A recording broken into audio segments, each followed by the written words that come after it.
Igbo kwenu, yeah. Cha cha cha cha cha cha cha cha cha. Igbo kwezonu, yeah.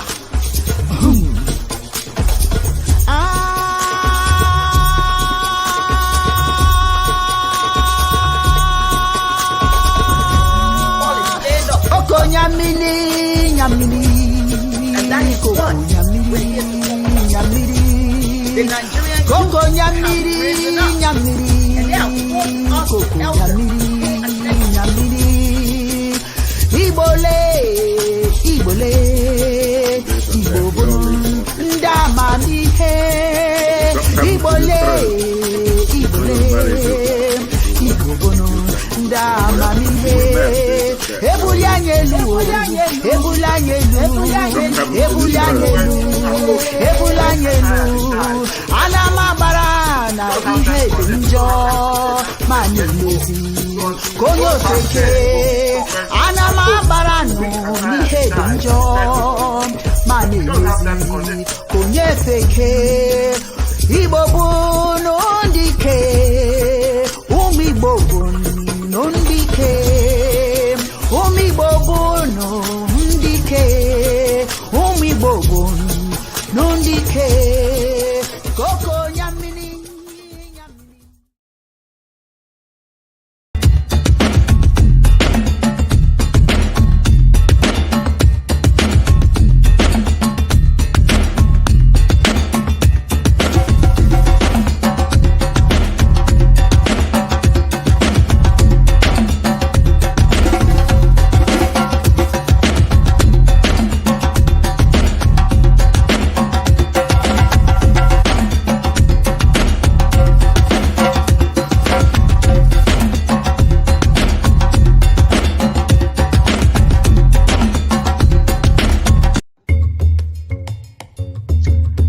Afrunge, I see you, I hope you see me.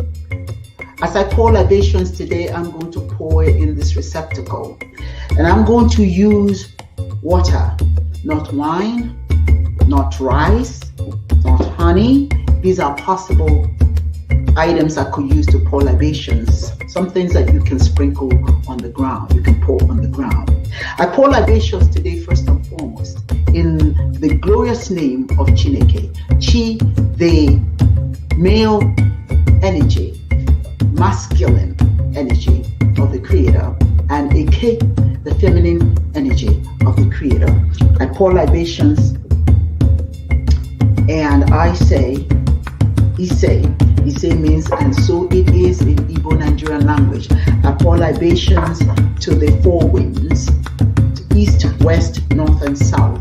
I say Ise. I pour libations in honor of the great ancestors, the great grandmothers, the great grandfathers. Ise.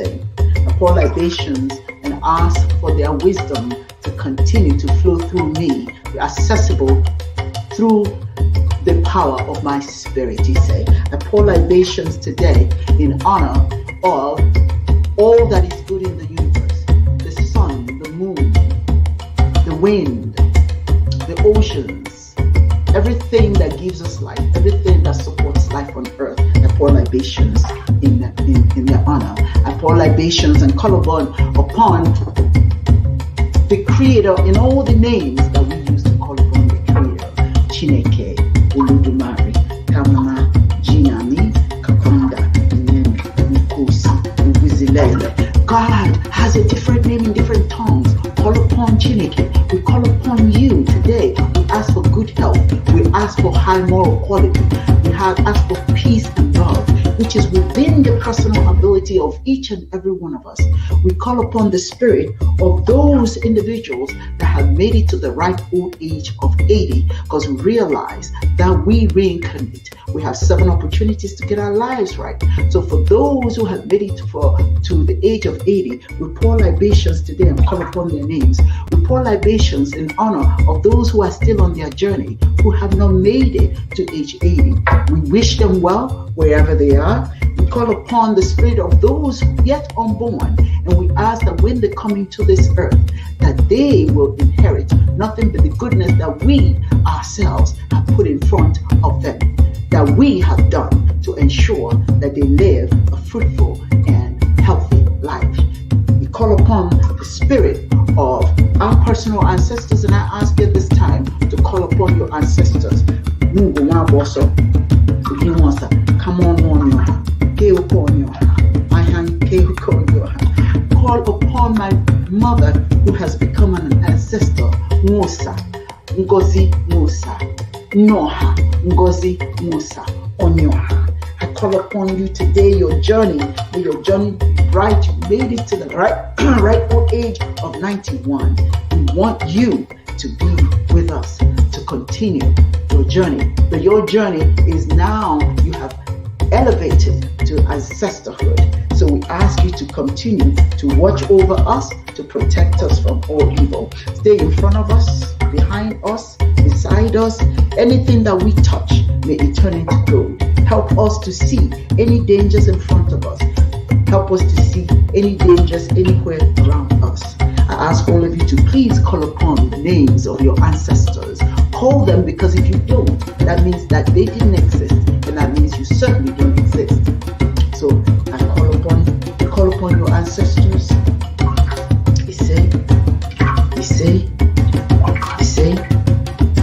Say, and we'll ask you to make noise for the ancestors. Make noise for the ancestors. Please make noise for the ancestors, because when you make noise for the ancestors, you acknowledge them, you let them know that you still have their names on your tongue. You acknowledge them, you let them know that they still matter. You acknowledge them by letting them know that you appreciate the fact that they live. Thank you, Chineke, for this wonderful opportunity that you've given us, for breath, for the ability to walk, for the ability to eat, for the ability to do all those things that sometimes we take for granted, but we shouldn't. And so I am going to end my libations with a famous libation song. Ogeke Chineke kama, chere ya n'ụmọbụrụ na oge ahụ dị anya, chere ya ekwedula kobi gị jamba, chere ya n'oge ruru, ọ ga-adị ya kwa, chere ya chukwu nkigwe ọ na-echeta gị, chere ya ọ dịghị mgbe ọ na-echefu gị, chere ya n'ezie n'ihe banyere gị, ha niile na-emetụ Chineke n'obi. Chineke's time is always the best. Sometimes it seems like your blessings are taking too long coming. Just be patient. Know that when the time is right, the Most High, the noble ancestors will come forward with what your needs are and bless you more than you can even ever imagine. They will bless you. They will bless you. You're already blessed. Know it, believe it, and act it. And so it is. I say, Ise. And finally, I ask you to call your names. Wherever you are, call your name. Because someday, you want to be an ancestor. You want to get to be the age of 80. So when you put your name out there in the universe will respond and will help you to achieve ancestorhood. Keep living.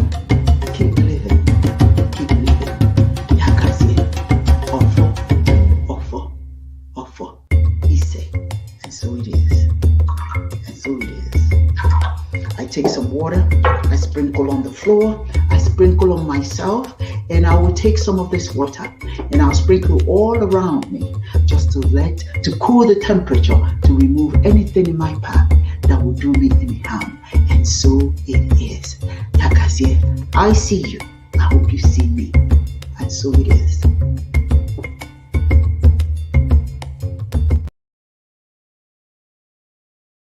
And there was, I love libations. It just fills me up and it just presents all opportunities for me. The universe is opened up. The ancestors are around me, 10,000s of them. We know that the ancestors around us, wherever you are today. Let me welcome you to this episode of Chiism Live. I'm Dibia Dr. Wonyo Hosimere, and it is my honor to welcome you into our house. Right here, we communicate with Chineke. We communicate with the ancestors. We communicate with each other. That's what we're supposed to do. We are living. To do all of those things are part of, part of being in the mix, so to speak, part of being in the ring. We can't do everything that we want to do by ourselves. We have to call upon the powers that be to join us, and that are the ancestors. And that's what we just did. Thank you, Chineke. Thank you. Before I go any further, let me bring in my co-host, Dibia Ochwaja Yudi Onyoha. Dibia, Ndewo kao. How are you? Togakwara ya hogunzo omachi boro tobrokwa mama bu ife ahara afu. It is said that every day above ground is a good day, and I feel blessed, that I still have my health. Thanks to Chineke. I still have my family. That you're looking great, and that as we are, we embark on this program today, that we extend prayers to Dibias Chido's here, and because he couldn't join us today, but we hope that all will be well and fine with him. And with that said, let's go get it. And I would like to bring in our guest speaker today, Ochuzo Seminary, and we add him to the program. Well, how are you? Good to be here. Thank you for inviting me. Glad to see everyone. Good. I'm loving the beard. I'm loving the beard.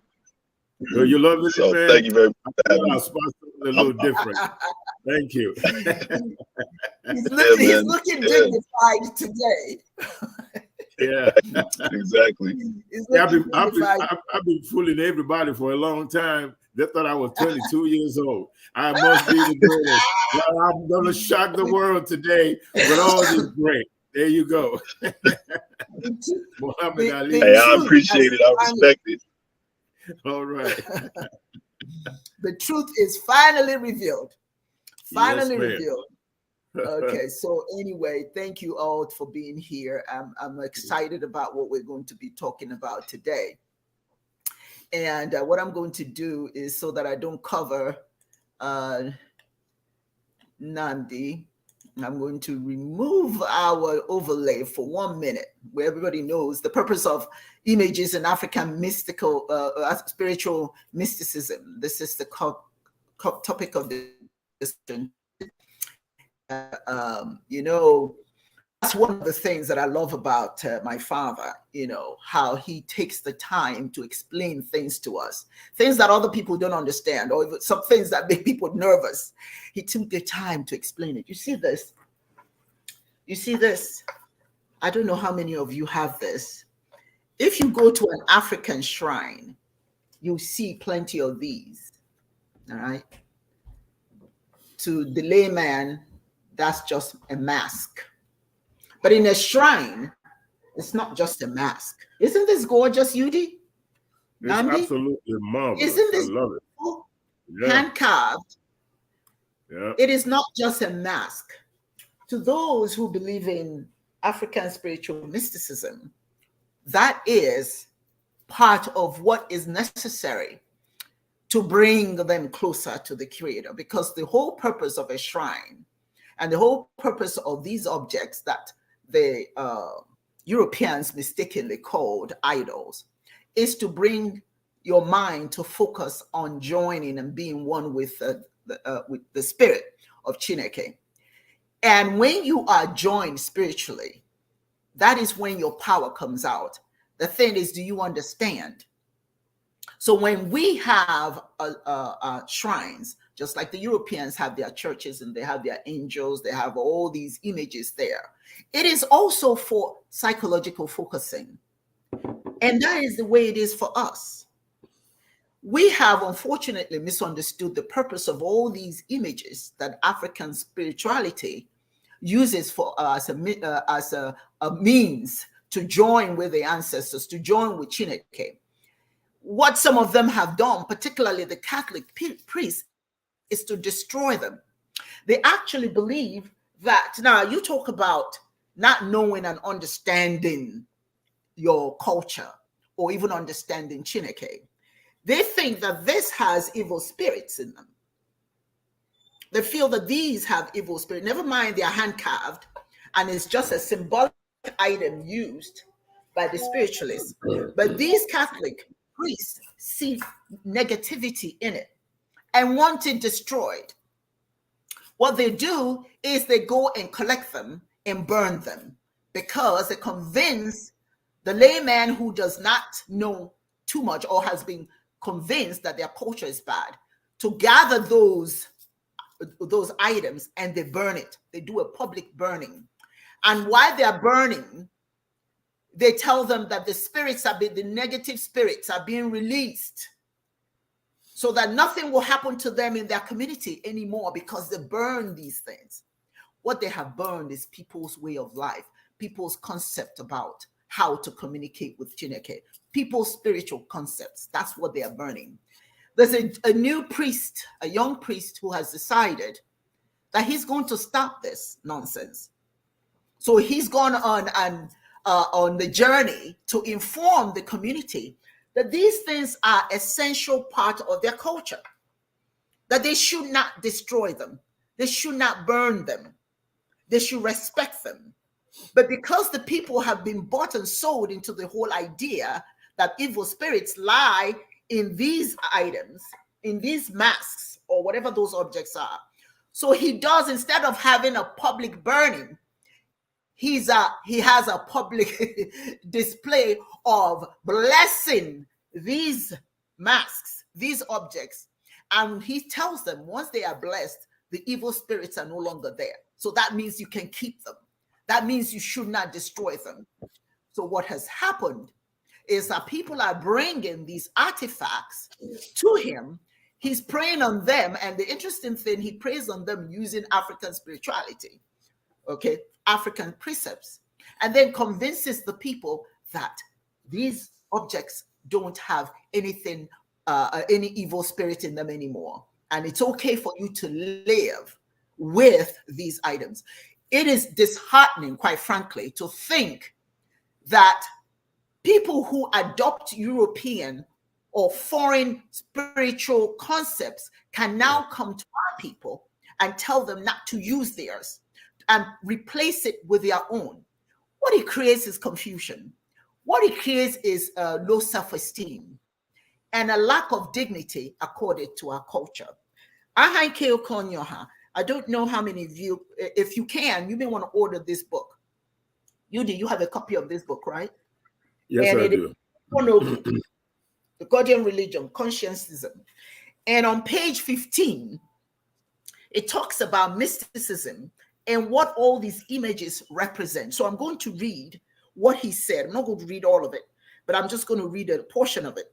He says, in the science of mysticism, it holds that which is fancied and focused on the mind transposes to form and demands environmental serenity and psychological focusing, such as shrines and their images provide. That is what those images are. In African spiritual mysticism, those images represent an opportunity for a direct line with God, with Chineke, Oludumare, whatever it is you call God. It has nothing to do with evil spirits. It has nothing to do with that. Is their understanding of how they can connect to an energy that they can't visualize. They create their own. And so it helps them with psychological focusing. Mysticism, he says, seeks to link the soul of man with Chineke. And mysticism holds that without symbols in which the holy or the sacred is embodied and focused on the mind, the experience of the holy vanishes. When you are quiet and your mind is focused on this connection, if you don't have the ability for that tranquility, if your environment is not noisy, if you don't have something to focus your mind on, then, as he has said, the experience of the holy vanishes. You're wasting your time. Psychological focusing and environmental tranquility was what the Africans sought in their spiritual way of expressing their relationship with Chineke. But when the Europeans came and destroyed all of that, as you can tell, I don't have to tell you, Yudi, I don't have to tell you, Nandi, I don't have to tell you, the level of confusion. What are we focusing our minds on now? What gives us environmental tranquility from the perspective of our ancestors, the way our ancestors did it? In the movement toward the linkage of the soul of man with Chineke, there are naturally stages and processes marked differently in different traditions. The discipline of prayer, purification, contemplation, fasting, meditation, environmental serenity, and rituals remove impediments to the movement of the soul toward the linkage with God, Chineke, and focuses the mind upon the given problem to distill the specific grace sought. It is within this philosophy that our ancestors set up the shrines in undisturbed isolations for each specific attribute or grace of God they wanted to invoke or call into play. When you don't understand your spirituality, you don't understand why your people did what they did. You listen to what others tell you that is not the truth about who you are. All those things that the ancestors did, they did it before the foreign religions came. They were noble people. They believed they had a conscience. They had a soul. They're connected to Chineke, Munachiso, right where I am, God is. Chineke, Olodumare, whatever. Those things that held us together is what we have destroyed, continue to destroy. And somehow we think we will be whole. You are never whole when a portion of you is killed. The tragedy, unfortunately, is that we are the ones now killing it. We are the ones separating our people from our past. Yes, the past, there's some aspects of the past that you have to let go. But those good parts of who you are, of your ancestors, you keep them.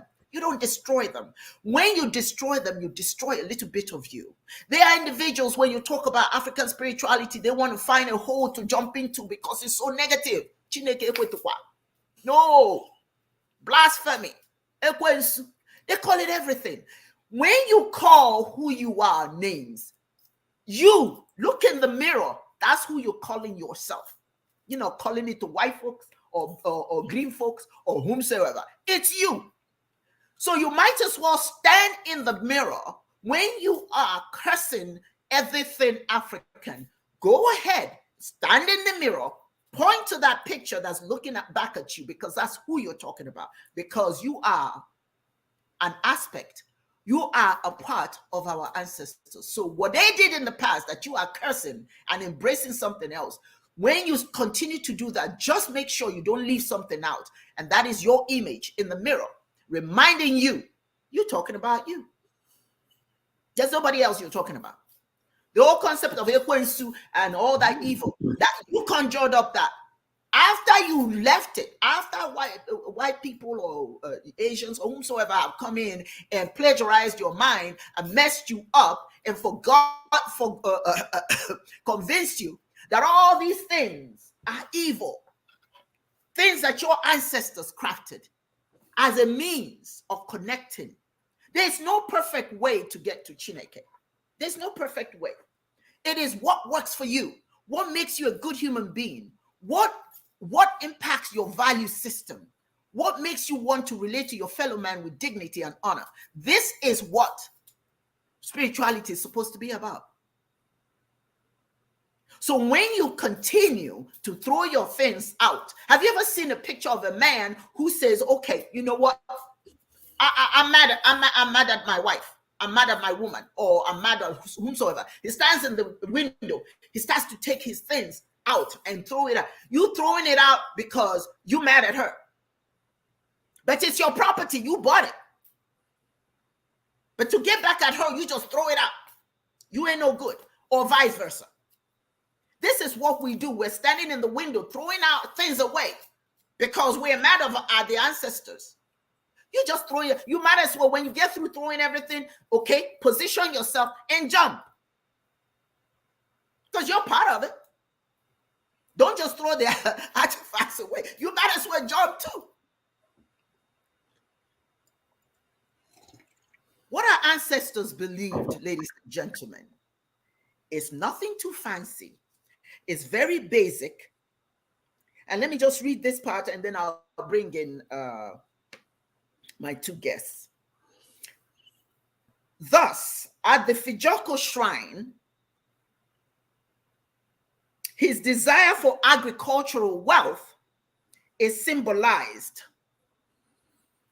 At the Kamalu Sango shrine, his desire for protection or vengeance against his enemy is symbolized and focused. So that means whatever he wants to focus on, that's what the shrine represents. And for psychological focusing, environmental tranquility, that's why those shrines are built way inside where there's not much disturbance. If you're going to throw your things away, position yourself to jump out the window as well, because you're part of that. Africa is part of you. Africa was born in you. You can try all you want to get rid of it, but you can't. So you might as well start embracing it. You might as well start embracing your African precepts and concepts, because that's what held your ancestors together. And if you read about Africa, African people were kind people because their culture was focused on kindness, humanity, and love of people, of their own people.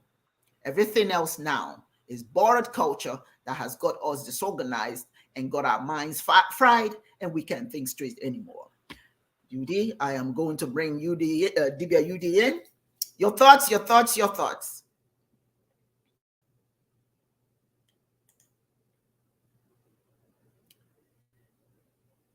Yes. There we go. Yeah. First of all, I want to commend you for this topic. I think it's it's been, in the works, for us to discuss it. And I think that when we talk about African spirituality and do a comparative analysis, this is probably one of the most important aspects of what we talk about that needs to be addressed. So kudos to you for that. Before I delve in, I'm just going to read what you had, read from Ahai's book, just to reiterate that and then kind of focus on what it is that I want to share with the audience. And it says, in the movement towards the linkage of our soul with Chineke, there are natural stages and processes marked differently in different traditions. The discipline of prayer, purification, contemplation, fasting, meditation, environmental serenity, and rituals remove impediments in the linkage with Chineke and focuses on the mind upon the given problem to distill the specific grace or amara, salt. It is within this philosophy that shrines are set up in undisturbed isolation for each specific attribute of Chineke that we want to invoke or call into play. Now, what do we mean by specific attributes to Chineke? And is there a commonality across the board in all religions? What I've noticed when studying religions is that there's really no religion out there that is monotheistic, that has Chineke as the sole deities without a supporting cast. If you study pagan mythology, Greek mythology, you'll find that there's somebody actually above Zeus. But let's take Zeus, for instance. When you talk about Zeus, you also talk about Aphrodite, you talk about Hades, right? You talk about Titan, you talk about all these deities, Greek gods. If you go to Hindu religion, they got deities. As a matter of fact, they got 9 of them, right? You got Shiva, Krishna, Vishnu, Brahma, Durga, Ganesha, Rama, and so on and so forth. They're all deities. And the central character of God does not, or Chineke, does not exist in a vacuum. It's not just God and then that's it. Now you talk about African spirituality, according to Ahai's writing, and of course, according to the way that it is synthesized in Africa, you have this graces of Chineke that distill specific amara, right? When you pray, during supplication, you have the Fijoko shrine. If you're a farmer and you desire for bountiful harvest, you pay homage to Fijoko. You don't negate Chineke, but you also pray to Chineke and also pay homage to Fijoko, the deity responsible for agricultural wealth. At the Kamalu shrine, your desire for protection or retribution against a perceived enemy is symbolized and focused. At the Agunsi shrine, you seek for long life and good health. So you focus on that specific Amara of Chineke. All these things, Allah, Ekuroche, Ofonogu, Kamalu, Fijoko, Agunsi, they are all part of the anthology of creation, where Anyamu is the Godhead, the Sun, S-U-N, that filters its energy into this world for us to exist in the first place. And then, of course, all the other forces of nature, like the air you breathe, the water you drink, that's where Ekurochi and all these things come in. It is the same with all cultures. And it's really a tragedy due to Christianism in particular, and of course, Islam, that this understanding of reverence for the forces of nature, which is part of this cauldron called Chineke. Chineke is the pot that holds the cauldron that holds all these manifestations, all these life-sustaining forces that keep us alive. So we pay homage and reverence to these deities, just like the Hindus pay homage to Vishnu and Krishna and Hanuman, so on and so forth. In Christianism, it is the same thing. Chineke in Christianity just doesn't exist in a vacuum on its own. There's no existence of God in Christianity as this supreme being that is not segmented.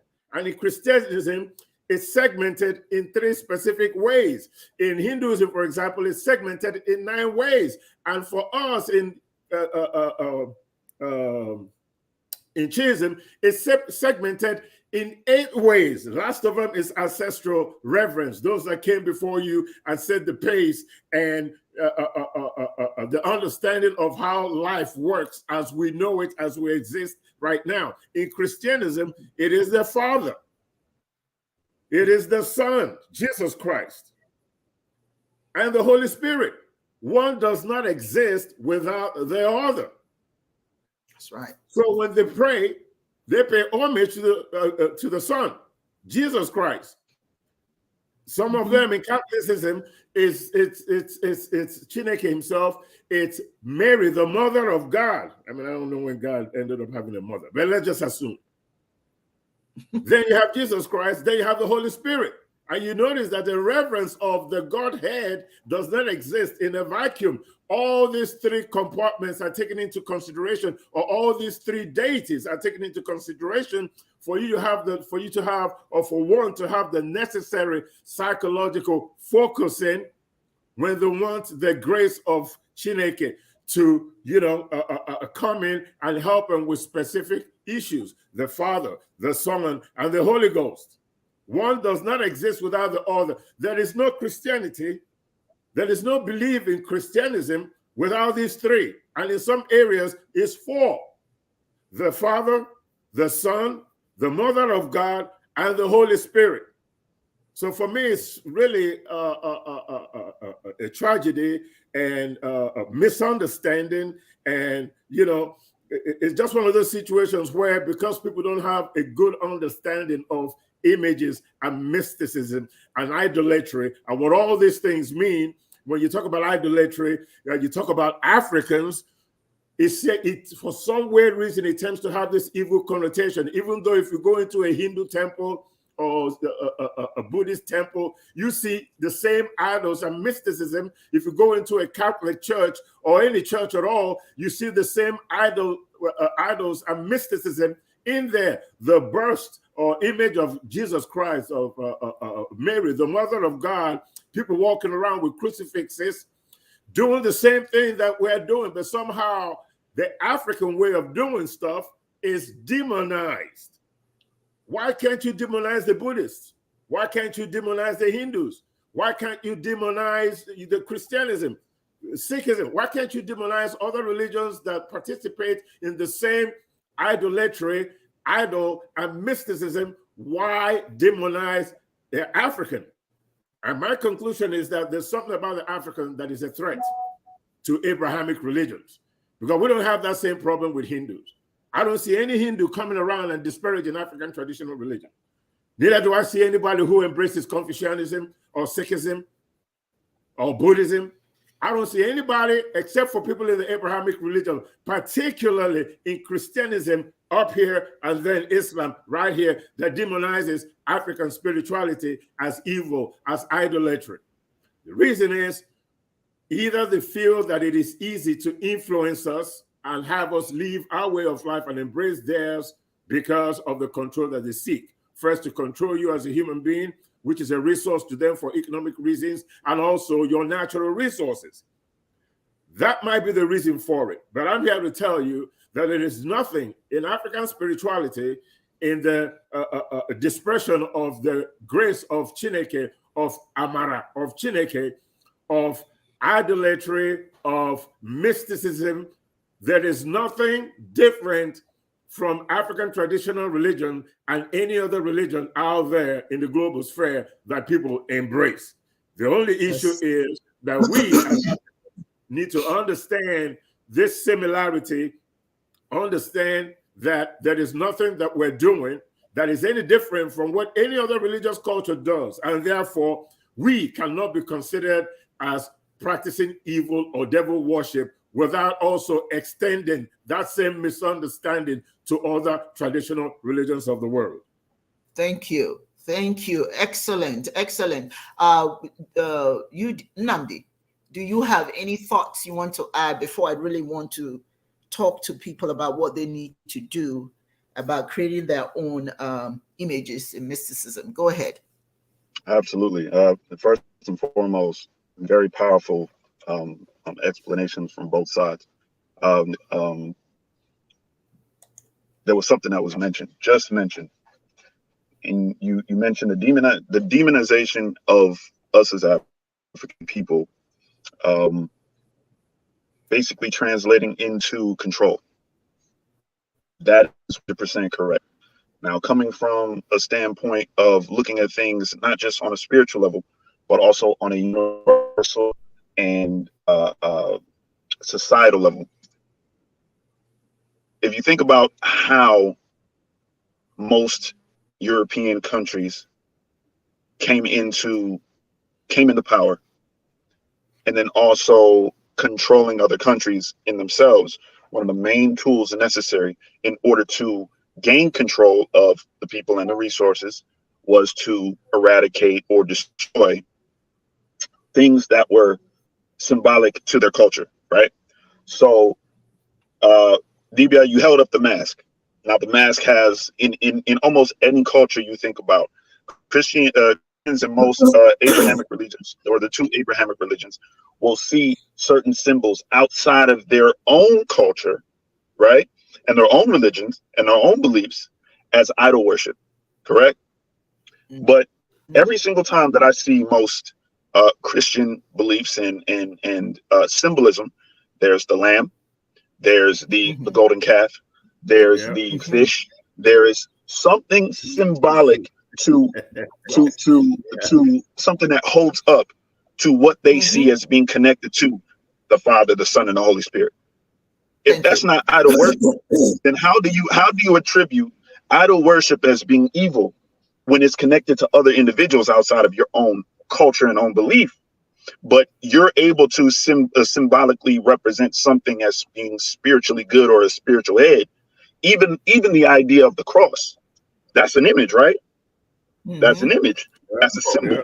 That's something that you hold as dear to your whole entire belief system. So the idea that you deem other ethnic groups and their beliefs and things that they hold as being evil or as being something that should not be practiced, should be destroyed, should be eliminated, and then replaced, is not only contradictory, but it's a means for control. So the ability to go into Africa, and honestly, to tell you the truth, I'll be 100% honest. I don't believe us as human beings have any control over any landmass or anything. I believe that we are the custodians of where we come from. We are the custodians of where we come from. I believe we have to have not only a reverence for what created us, who created us. We also have to have a respect for the land that we possess, or the land that we are the custodians on, because that is what gives us the ability to be who we are, gives us the ability to recognize that this gives us the fruit for maintenance, right? And we should be able to continue the maintenance on that land, because that's what gives back to us. So that right there in itself is godly, or being Chiist in itself, having respect for not only the image that you see, that you come from, but also giving back that respect to the land that gives back to you. But I digress. Beautiful. The ability to come onto the land and then dictate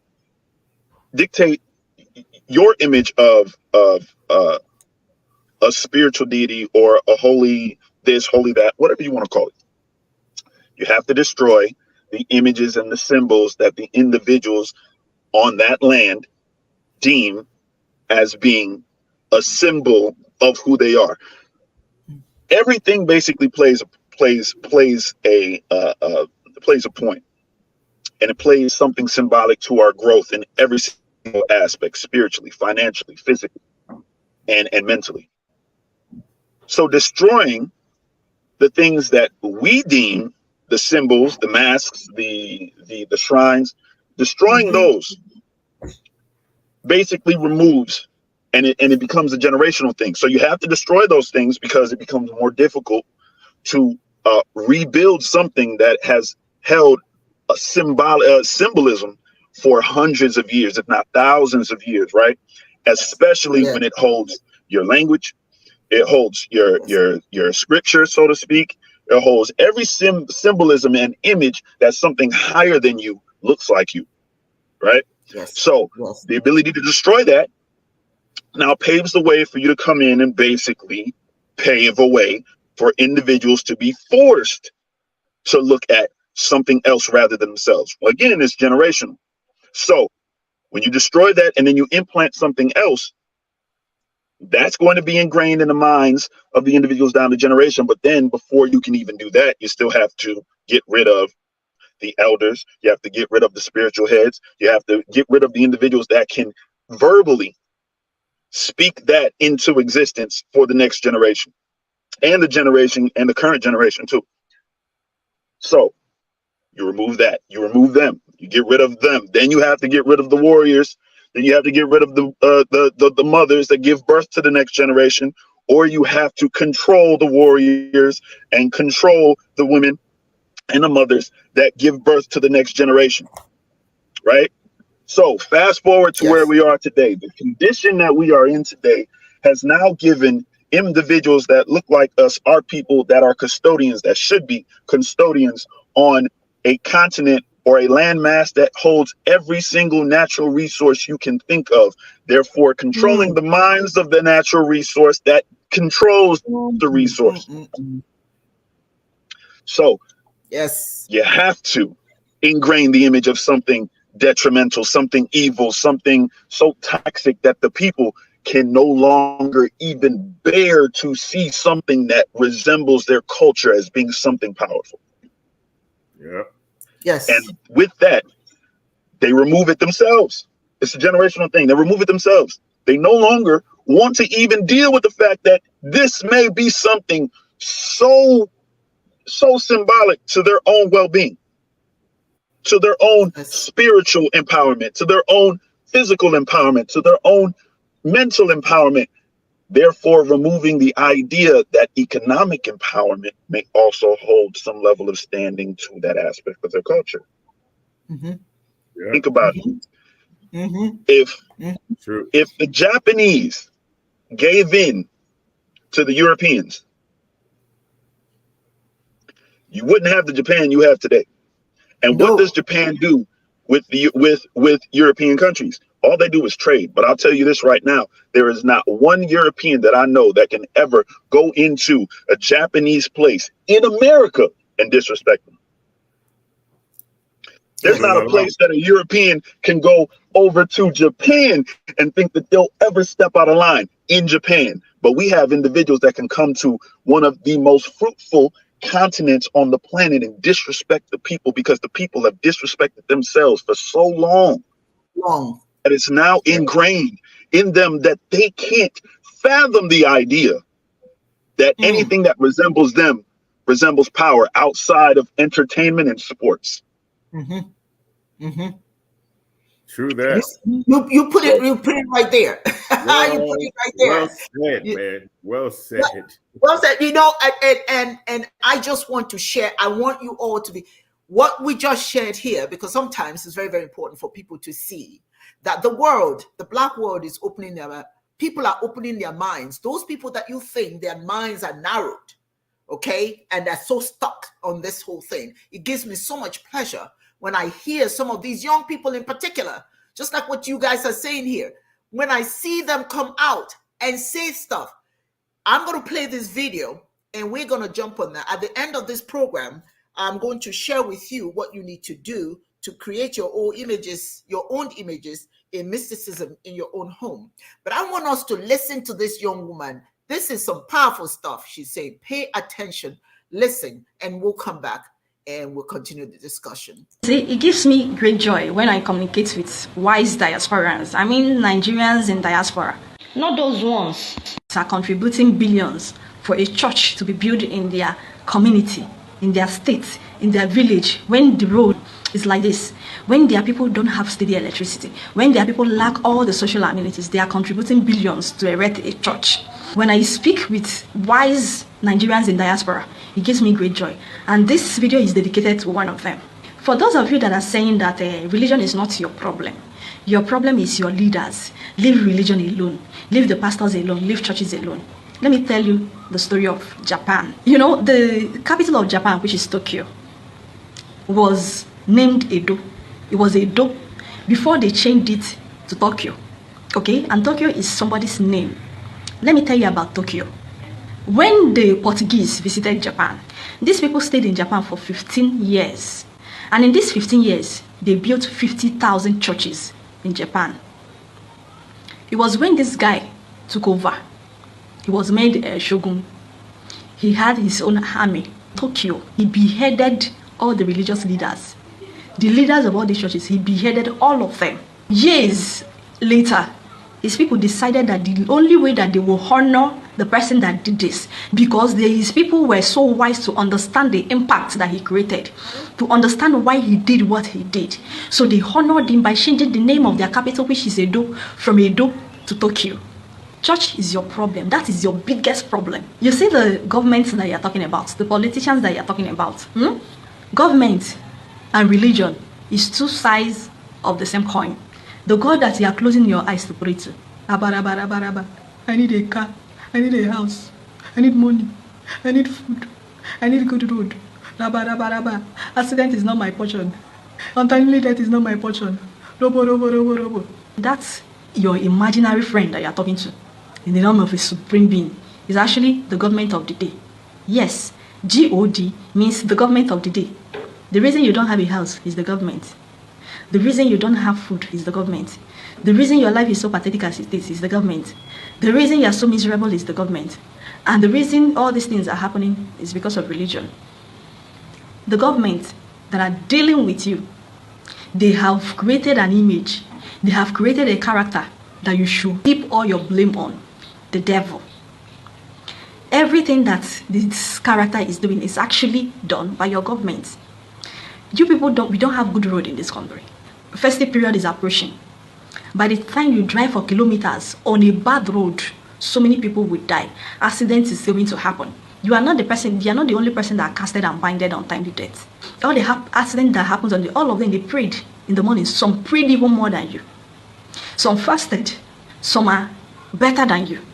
But unfortunately, accident is going to happen because the road is bad.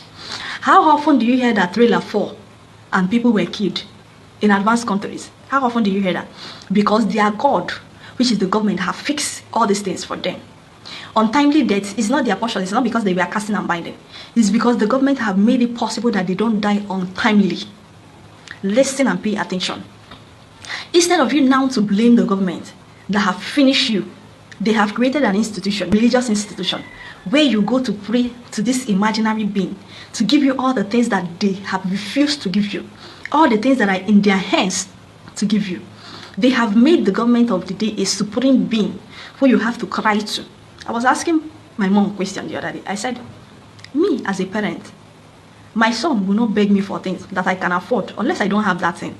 If it's something that is good for him and I can afford it, he don't need to beg me. He don't need to cry. My son knows my mumu button. If he wants something and I say no, I will not give you, he will just bend his neck like this. I say, mommy, biko no. Oh no. Biko. Just that biko, my heart will melt. That is my mumu button. I will give and give extra. But you have a being that's capable of providing you everything. But you have to cry. You have to fast. You have to pray endlessly. Your father have done it, died. Your grandparents did it, they died. You are doing it. The government have created this institution so that you don't hold them responsible. When something bad happens, if an accident happens on the road, instead of you to call on your government, you blame it on the character, the other character that they made. Satan. It's the work of the devil. The devil has done it. You will not.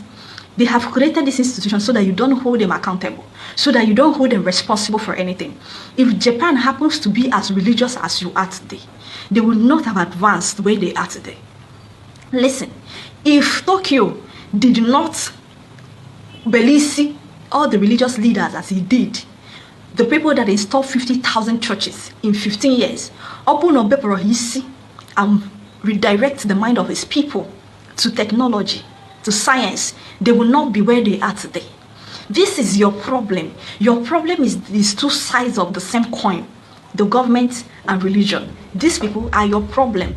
The reason why you cannot do anything, you don't have good hospitals, is because they have created an institution where you go to pray for good health. You don't have good health by praying. The reason you don't have good road is because they have created an institution where you go to pray and counsel untimely death. The reason that women are dying in the hospital, pregnant women are dying, have created an institution where they go and shout, "Hey, hey, hey," and they'll be falling off. Somebody will turn roll his eyes like this, and people will be falling all over the ground, will be falling in the name of anointing. This is what you do in 21st century because the government have created the other side of the same coin, which is religion. Religion would have made your life so miserable as it is. A friend of mine said the black man is incapable of making a sentence. If you ask somebody a question, there are code, later words that they will use. If they did not use Jesus, they will use God. They will use Bible. A black man is not capable of making a sentence. That is why your government are telling you that the only way that they can fight terrorism is by prayer. That is the reason your government is telling you that the only way that you will have steady electricity is by prayer. Your government are telling you that your country is in the hands of God. It's in the hand of the imaginary being that they created for themselves. You don't hold them accountable for anything. You don't hold them responsible for all their actions. These people that you have chosen to represent your interest, you have chosen to manage your resources, they have done all the ill to you. But no, you will not talk because of religion, because they have created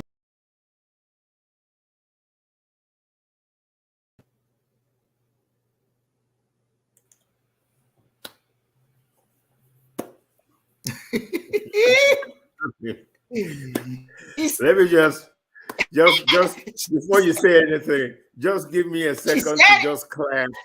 I just want to clap. I just want to clap, man. You reminded me one time, Ogele. You said it to me. You said what Stevie Biko said. The greatest tool in the hands of the oppressor is the mind of the oppressed. And the reason why I just said that, and I'll let you, speak on the video, is this oppression, the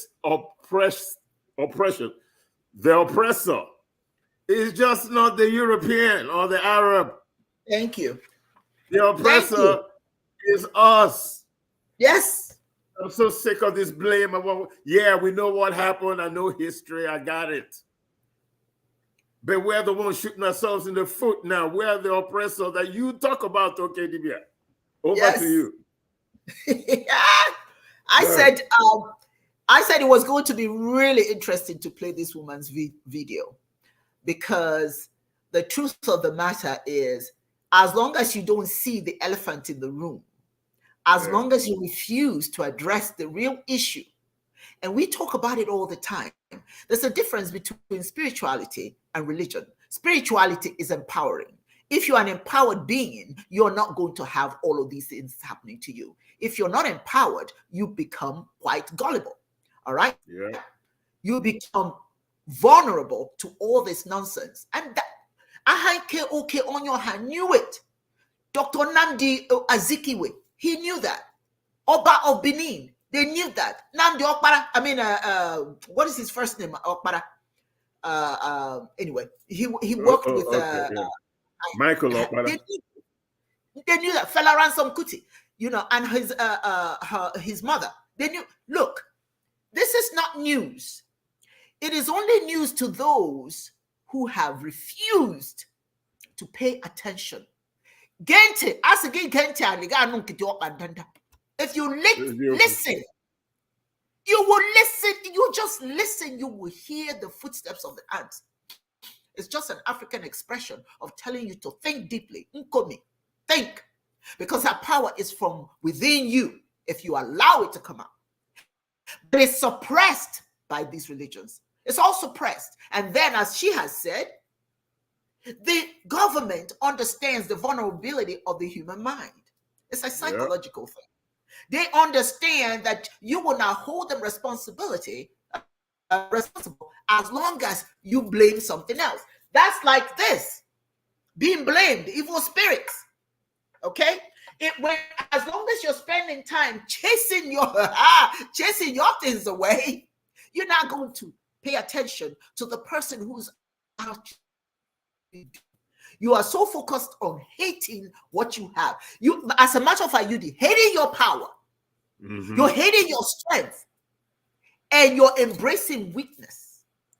We are weak. The president of France, Macron, recently said that the reason why the Europeans have to be in Africa is because Africans cannot run their own continent. Listen what he said. Imagine. He said we don't have the capacity to rule ourselves. Now, many people got angry.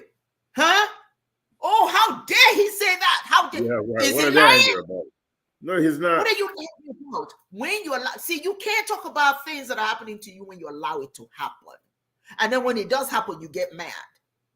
It's like somebody seeing bottles, charred bottles, broken bottles on the road. And you know the consequence of that. But you choose to step on it anyway. And then when you step on it and you start bleeding, then you start running to the hospital. We know the problem. We step into this problem every single day. And that is that day you go into these doggone churches. You're stepping into bottles. And you're ended up, the hospital you're ending up in is the hospital of the valley. Being in the valley, not achieving anything. Being hopeless, creating hopelessness in your children. Now, I can tell you one thing about my kids. My kids cannot tell you that we made them weak mentally. We didn't. As a matter of fact, they are, and your son too, Nandi, you did. Yeah. My children want to achieve so much because they know they can. They don't want to settle for mediocrity. Sometimes mediocrity upsets them. They want to achieve. because you have put in them that thing that you're looking for is in you. You've got the capacity to do it. Don't listen to all these people telling you that because you're black and all that stuff, that's something you should be ashamed of, and that's a sign of weakness. Or your gender and all that nonsense that we get from the European world. There are good people in the European world, don't misunderstand me. There are certainly good people. They're good Christians, they're good Muslims, they are good in any, but they're evil in other ways. There are some people who are evil too, evil in our own communities as well. But the point of the matter, this woman is trying to say,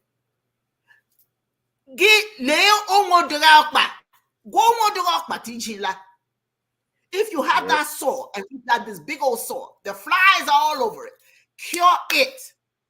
Cure that sore so that the flies will go away. As long as we continue to pray to this, whatever it is, everybody own, Jesus Christ, Muhammad, and all that stuff.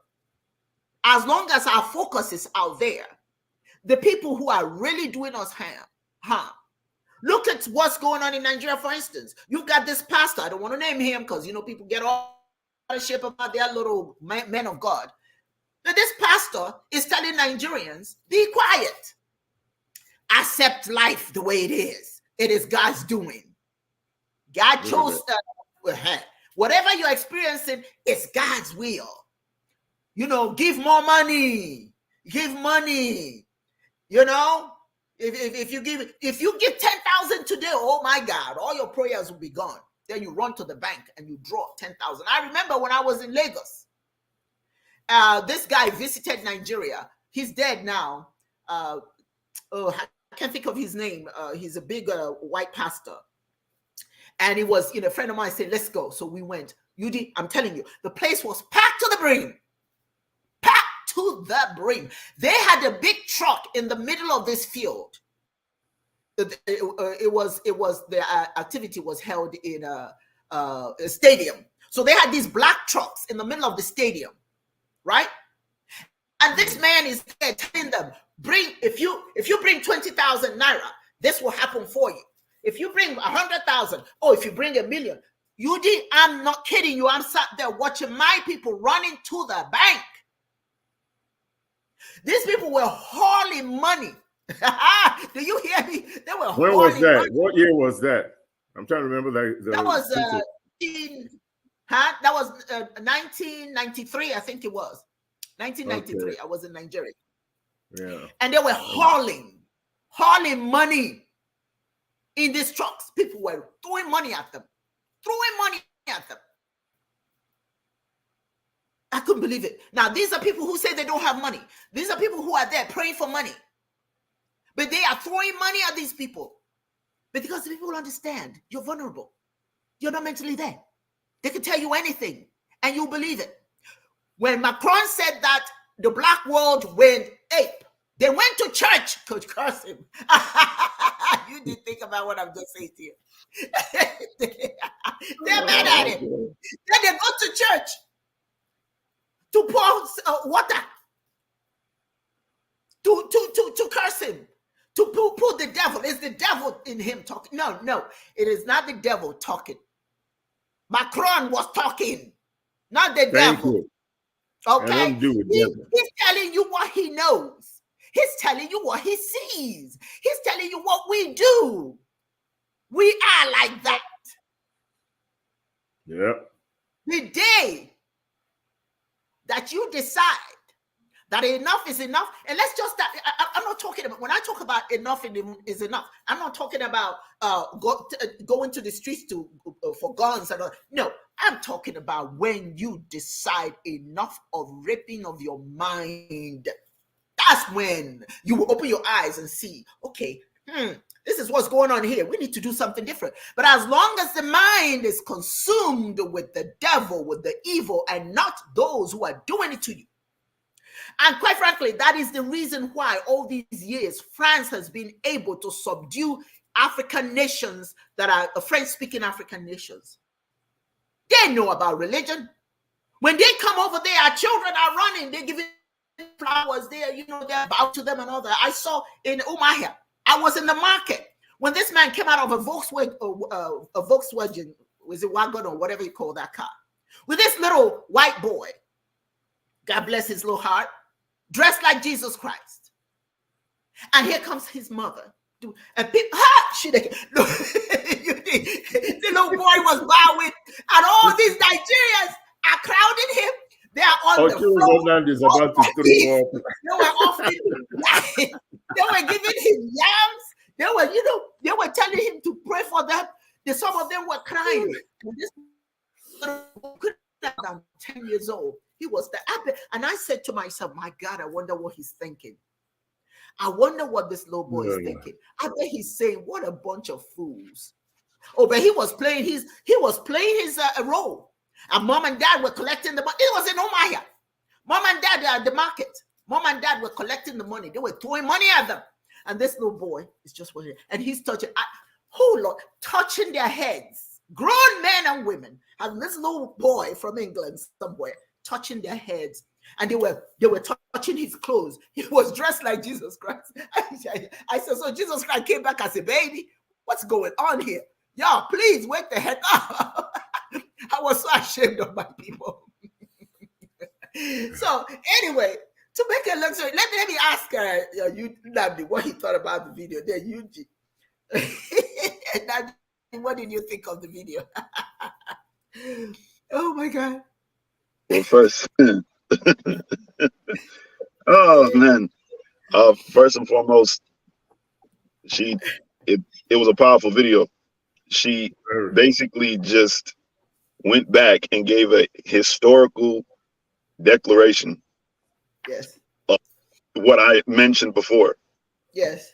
You look at the evidence of what happened in the past, the actions taken by the people of that country.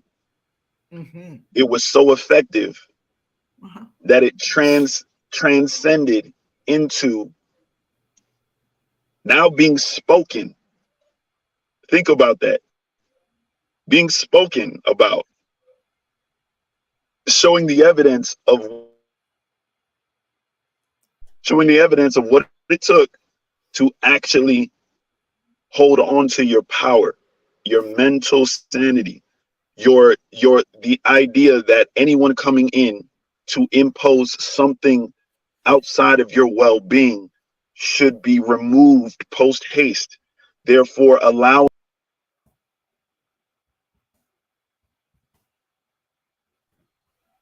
mentally, financially, universally at the same level as the rest of the world. Can you guys hear me? Yeah. Okay. I can. Yeah, being there, being present at the rest of the world. In other words, being present, period. Being present. One of the things that's very powerful about the ideas that Abrahamic religions have given to the African is now the lack of accountability for ourselves.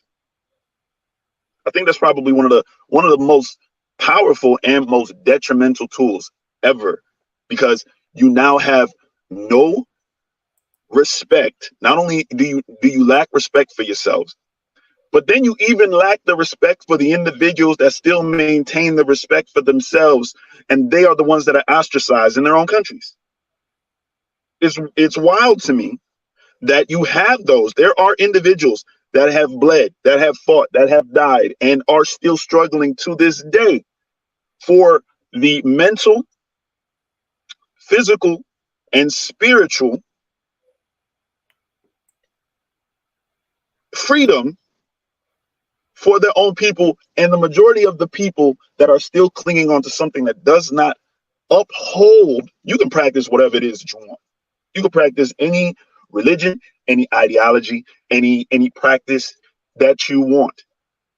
But when you begin to realize that those practices, those ideas, those spiritual those spiritual ideas that are placed in front of you, begin to remove the accountability that you have and the effect that you see on your own people, it becomes very clear that you're like, something's not right here. And the funny thing is, those individuals that have seen that were opposed to it from the beginning, held on to their own level of consciousness and common sense, because there's a lot of common sense that comes in with individuals that hold on to their own spiritual practices. I'm not saying individuals that don't. One thing I will say, we are a group, we are a people that we're very gullible. I'm gonna keep it 100. This isn't a place where I can BS. We're very gullible. And because of our circumstances, in a sense, we're continuously looking for someone to save us. And the reason why we're looking for someone to save us is because most of the time we have a very long history of, number one, generational incompetence. I'm just going to put it like that. Generational ignorance, generational incompetence, and generational ignorance. Now, there's two types of ignorance, and I make this very clear every time that I say this, so people have a better understanding of where I'm going with this. All right. You have ignorance due to lack of clarity, and you have ignorance due to cognitive dissonance. And for a very long time, the majority of our people have been suffering from the ignorance due to cognitive dissonance. We are falling in line with what other people believe we should be thinking and should be going, because we are trying to find a way to get back to ourselves, and we don't know what direction to go. So we're following the leaders that are not leading us to any place that is going to be beneficial for us. Those individuals that do live, those individuals that have lived, and those that bled, fought, died for our spiritual freedom and are doing so today, those are the ones you need to have a better understanding of, because these are the ones that have your best interests at heart.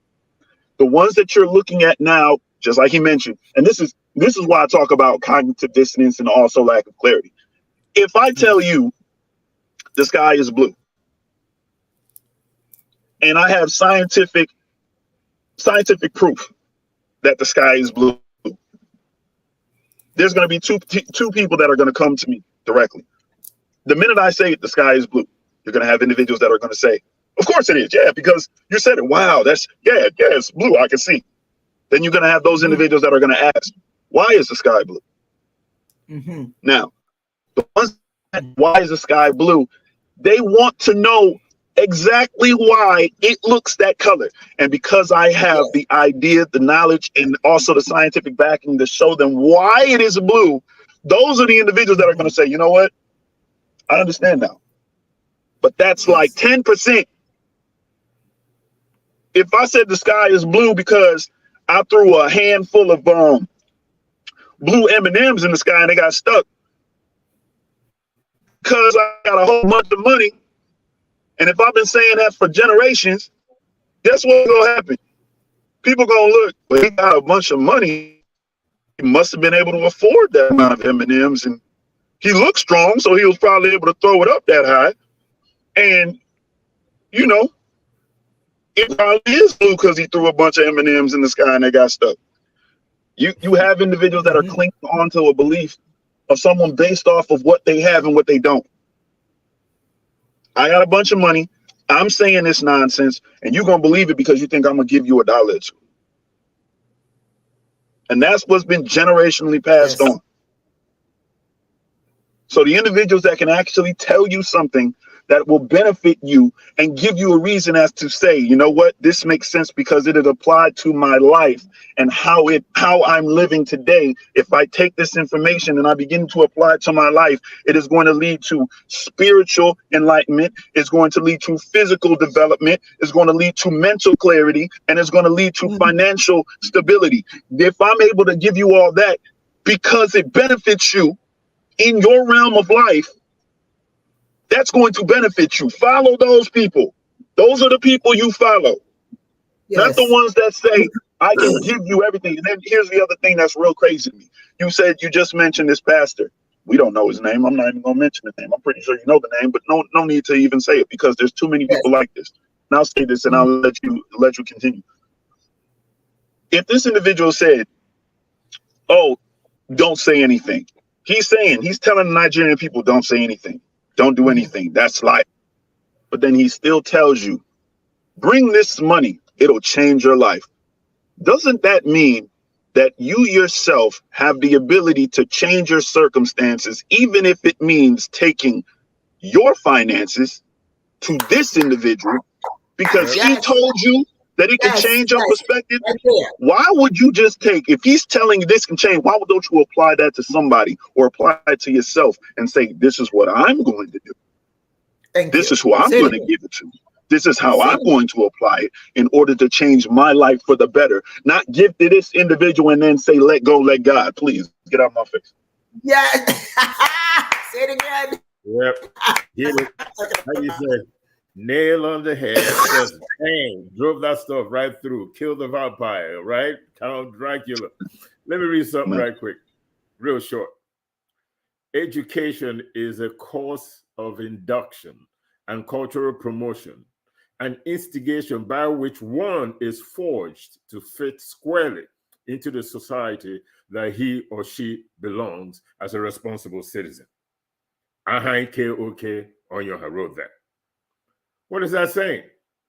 The big picture from this quote that I just read to you is that we have not gotten the ability to fit into the society squarely as responsible citizens because we have been miseducated.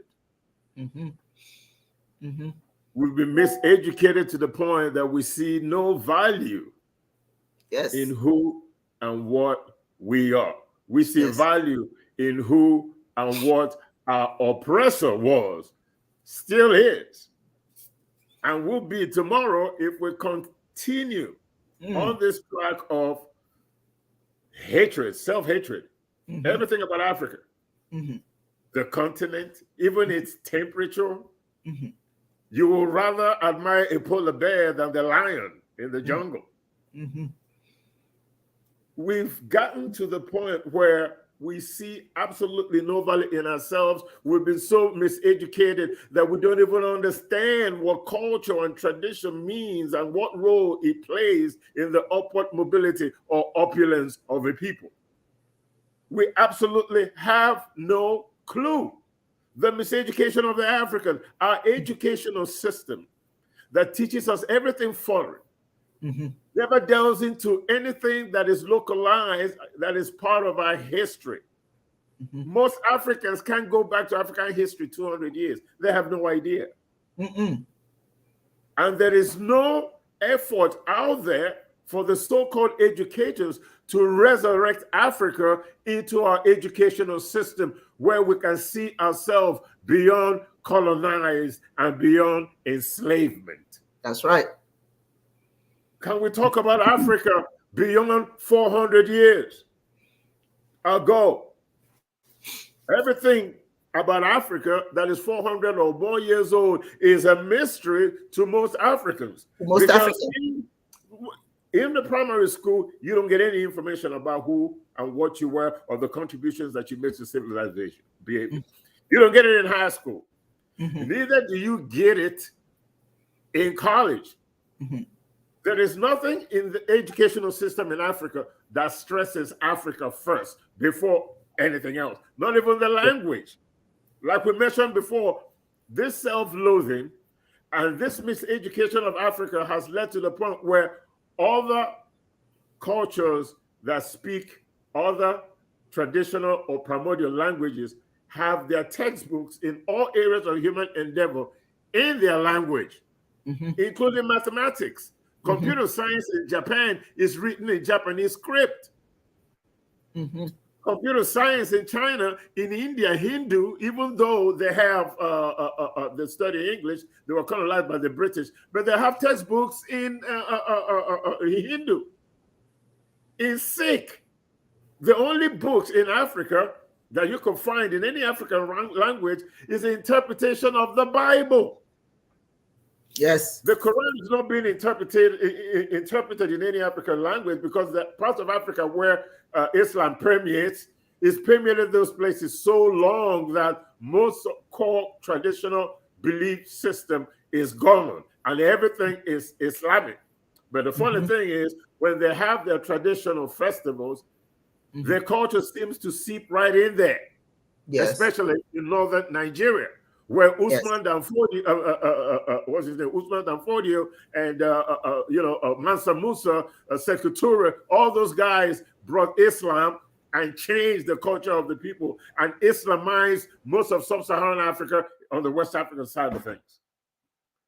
So when we, like the lady talked about in the video, it is this miseducation of the African that makes us believe that the devil is responsible for our demise. We're looking at the devil in the government offices, in the judiciary, in the police departments, in the military, in every area of human endeavor that is controlled by the government. We are looking at the devil in there, but instead of looking at the devil in front of you, you're looking at this devil in Hades, in Tartarus, this hellish devil that is in hell.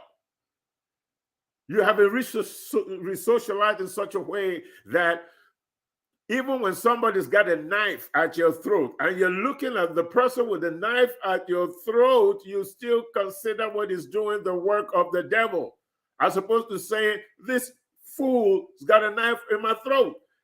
You start to pray that the devil leaves this guy so that he could withdraw the knife from your throat. But before you know it, you've been stabbed. The devil drives a Mercedes-Benz in the streets of Africa in government, with private jet planes for their children, robbing you blind, taking your own resources. Your own people are your oppressor. Your government is your oppressor. The devil that you're told on Sunday in church that lives in this hellish fair on the ground somewhere in the spiritual realm of life after death is responsible for your issues, the issues that you're having. Is responsible for the bad roads you have in Africa. Is responsible for the lack of medical facilities. Is responsible for the lack of electricity. Is responsible for the lack of water. Is responsible for the lack of infrastructure in Africa that has kept you from building a business or doing anything that is positive enough to elevate you and pull you up into the light. The devil has been blamed for it. All this God in heaven is sitting and watching the devil controlling everything in your life that is making you miserable. And no matter how many times you go to church on Sunday, this God, this Christian God, does not have the ability to defeat this devil who right now is on the same par as God, has the same strength as God, has the same ability to influence what happens in your life as God. And most of all, God is powerless to get rid of this devil that you pray to every Sunday, that you take your resources to the preacher, allowing him to fly a private jet and drive Rolls Royces and be pulled by white horses in a carriage. You do all that stuff and your life still hasn't changed. The devil is still there, and God does not have the ability to get rid of this devil that you keep praying to, that you waste your resources on every Sunday. As an African, like Dibias said, if you listen closely with your ears to the ground, you will hear footsteps of ants. We are the ants on ChiismLive. That's the lady that we watched, the video that we saw, she's one of the ants. Yes. That you should be listening to. Yes. There's so many ants everywhere telling you what we're telling you right now. Marcus Garvey was an ant. Kwame Nkrumah was an ant. Ahai Kewuka was an ant. Say it again. Say it again. Nelson Mandela was an ant. Kenneth Kaunda was an ant. W.E. Du Bois was an ant. Martin Luther King was an ant. Malcolm X was an ant. Say it. What's his name? Jomo Kenyatta. All these great Africans were ants. Rosa Parks was an ant. So pay attention, put your ear to the ground and listen to the ants, and maybe you will learn something so that you could better your condition in this world. Yes. Yes. Yes, my brothers and my sisters, as we are speaking from our mouth to the ears of Chineke, and hopefully to your ears as well. We are so excited to announce, and we're going to talk more about it on the 24th, on the 25th, I believe. Sunday is the 25th. 24th, actually, is Sunday. So on next Sunday, we're going to delve into the Chase University launching. We're so excited. Please open your date book and put this date down and time frame. Please, I want to see all of you at this luncheon. It's going to be exciting. Invite, share. I'm going to put out the flyer on Tuesday. Please go to ChiismLive and on Facebook page, and also it's going to be on our webpage, chiism.org, and also on YouTube. So as much as possible, get yourself prepared to be a part of this. Everybody, we are looking for 250 people to at least a minimum of that to attend. So invite your friends, invite everybody you know. You are part of this. Don't leave it up to us. This is our dream, our collective dream. And it's going to be important that you all participate as much as possible. Get your friends, get your mother, your father, your uncles, your sisters, whosoever. Let them just kind of hear, because this is, quite frankly, the only university that is the foundational principles is African spirituality. We're not bashful about it. We're not ashamed of ourselves. We believe that we have something to offer to humanity, and we certainly have a lot to offer to our people, so that the whole concept of akum deropani is what we're pushing. Akum dere opani. Our wealth is in our communities. We are that wealth. And when we open our people's minds to think about their people, about who they are, about who we are, and what we can achieve collectively, that is education. That is not miseducation. It comes from us to us. That's what Chase University is. Akum Derubani. So please make every effort to be a part of this celebration. And Dibias Dozier is not here today. He's not feeling very well, but he certainly is keeping. He wants to make sure that he's available for the launching. Dr. Obionyo Hapias will be there as well. Myself and Dibias UD and so on and so forth. And we're going to talk about the university, and then when it's actually, because it's spring semester. So for those of you who may be interested in attending the university spring semester, look, here's the bottom line. You are responsible for your growth or lack thereof. That's the bottom line. You can talk about it all you want, but you must be about it as well. If our children will attend our university, they'll have a different mindset than they would if they attend Harvard. I'm just keeping it real. Different mindset. Cultivating a different mindset, just like that young woman said. These religions are problems, and we need to teach our people that the problem is solvable if we open our eyes and our minds and try and understand what direction to go to solve it. You can't solve any problem that you close your eyes on. And I just want to say something.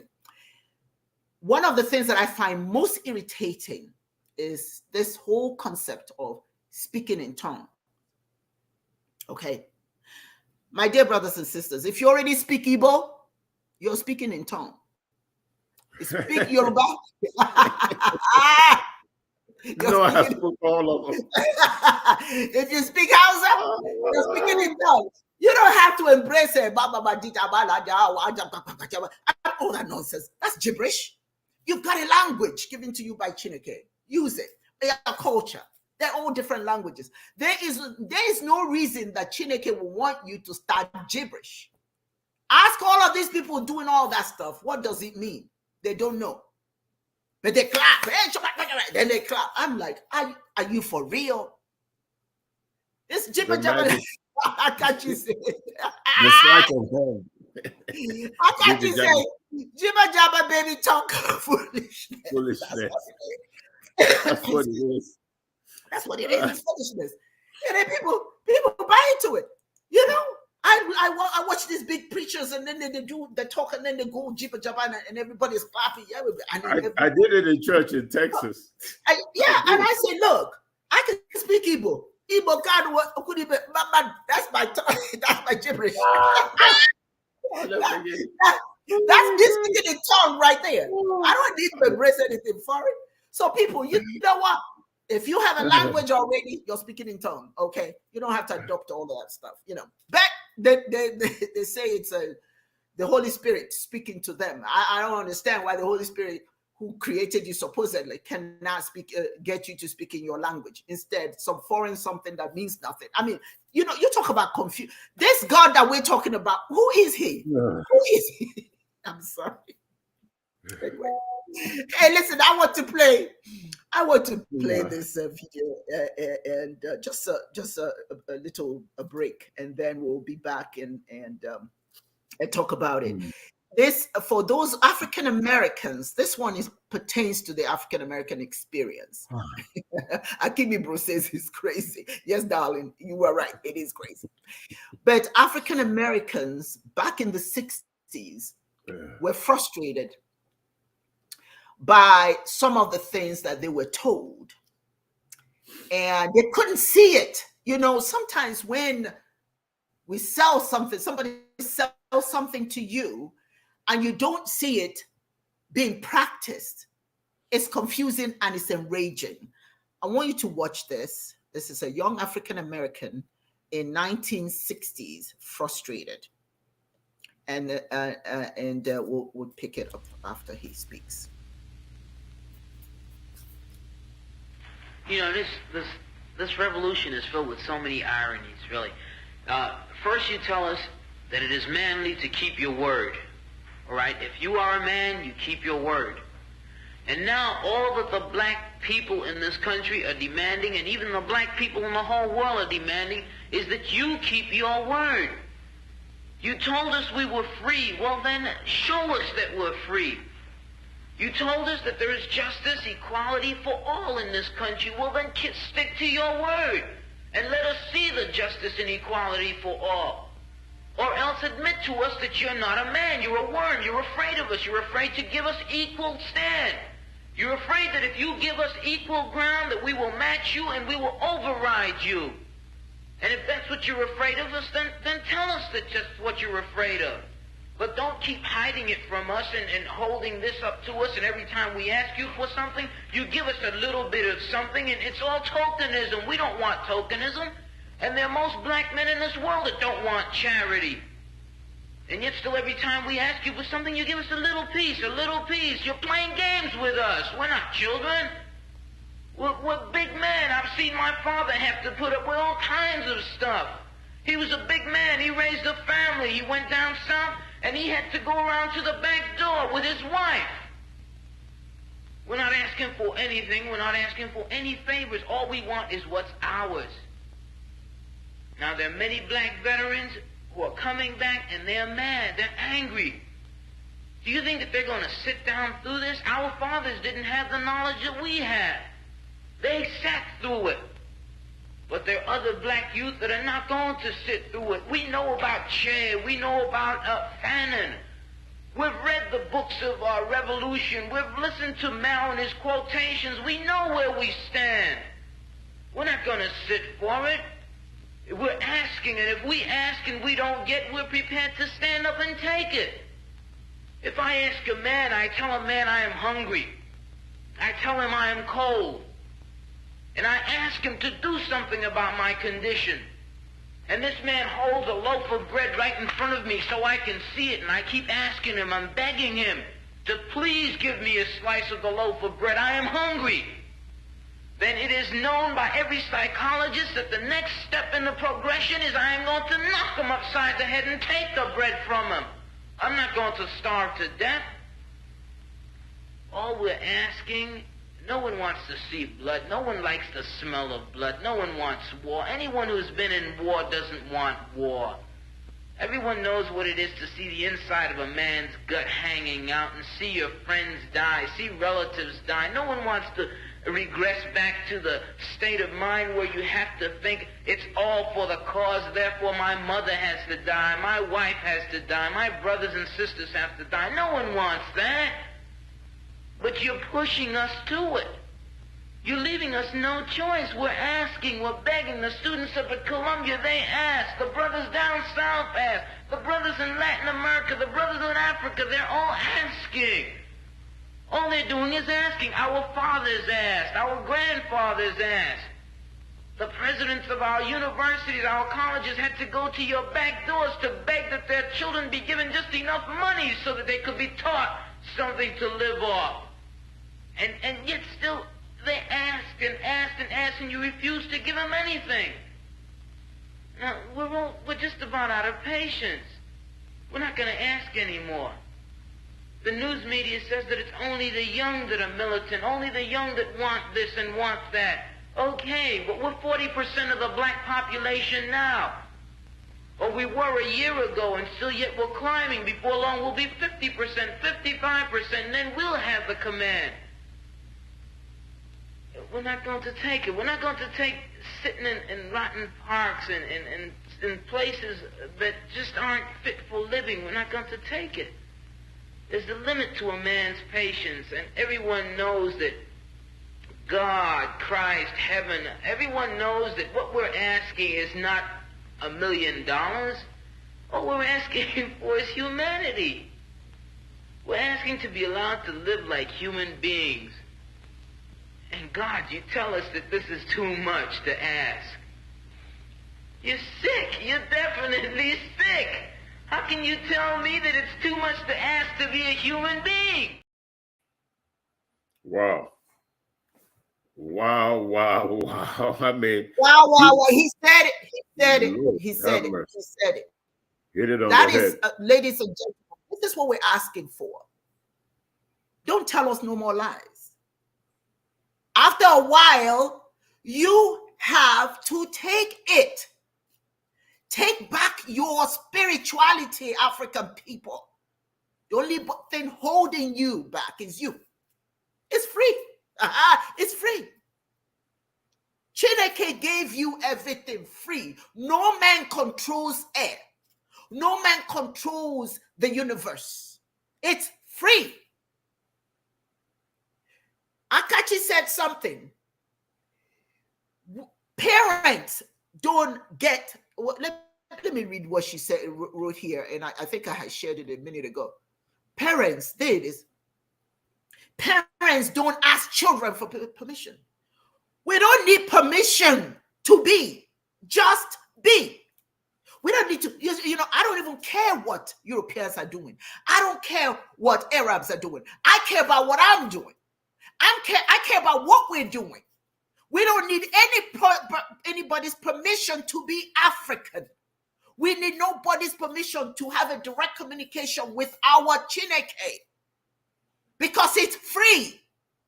Just as they are free to practice what they want, you are free to practice yourself, your own.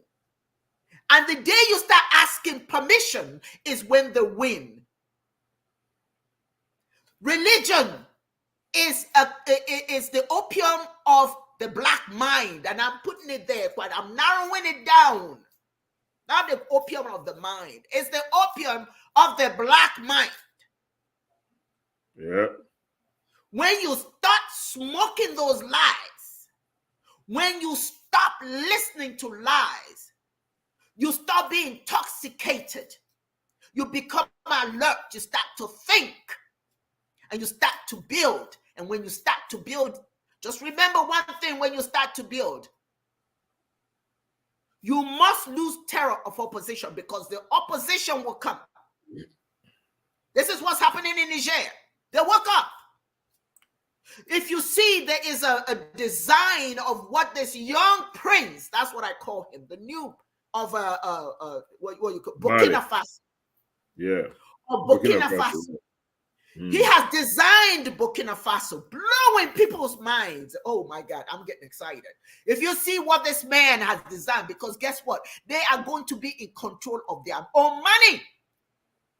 Macron, you spoke too soon, honey. You said the wrong thing too soon. because this man is about to blow your mind. Now they are charging France so much money for what they were getting to for next to nothing. Now there'll be enough money to uplift their people. This is what happens when you wake up. We say, when you wake up, it's your morning. It's morning time, people. It's morning time. The tragedy is many of us are not ready. Many of us still have the curtains and the blinds are still closed because they don't want the sunlight in. The sunshine is the truth that we reject, that we want to accept. But when you wake up, though, when you wake up and you open the curtains and the blinds, the curtains of your mind and the blinds of your mind, you become successful. That's what's happening to every country that has woken up. And here, let me tell you, once you wake up, the rest of the world respects you. Once you've woken up, you don't have to wake up and be and curse anybody or anything. Just show it.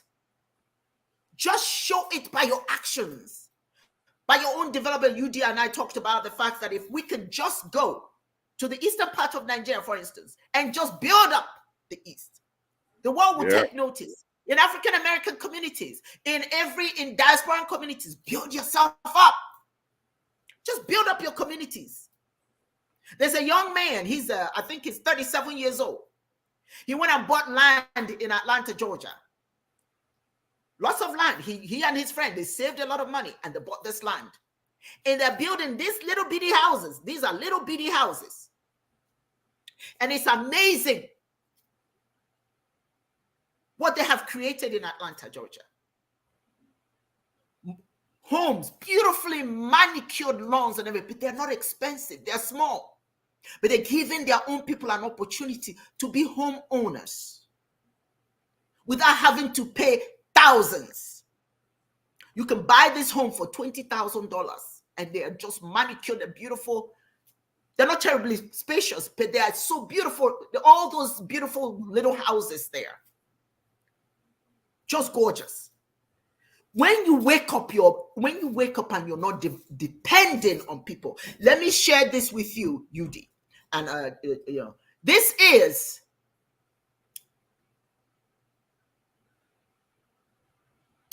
what is it? Aba. The young people in Aba have decided you don't have to buy Reebok. You don't have to buy all these big fancy shoes from abroad. We will create the same thing. Remember when Aba used to be a very creative town? Number one commercial hub in Nigeria. My challenge to all of you now is this. If you ever visit Nigeria, for those Nigerians, go to Aba and buy shoes. These are young people. I'm not going to play the whole thing, but I want you to just see very briefly what these young people are doing with shoes. Unbelievable. If I say government president and making the money free, if I know what not true plaza. About that, just one in the regular book one. One book work at it. It's good na Italian. You afford it itself. One of another life. Even by the key there, river. Going to the book question. Na Persian cake. I will now. Persian cake. And I'm going to go for man.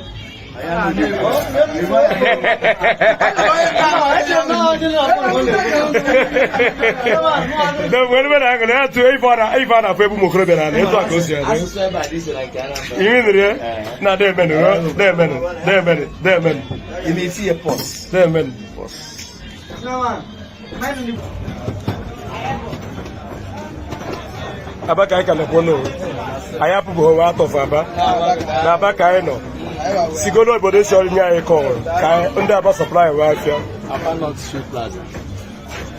I just live on anyway. They aren't buying. I will buy. If I never sell up, we never do. If you're more than my under than 10 years guarantee. Remember that I can't keep us as a virtual line. Ever come back. I look for it. Here they go. You can push your destiny, salvation line. Na get by. Go on destiny out of the way. And it's a Talaka. It's a Talaka. What are you?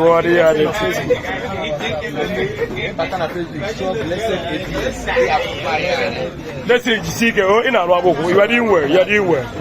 Oh, thank you.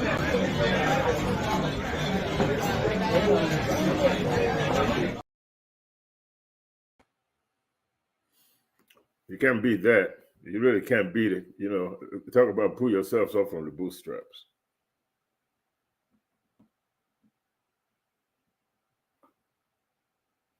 Can't hear you. We can't hear you. We can't hear you. All right. I'll send a message.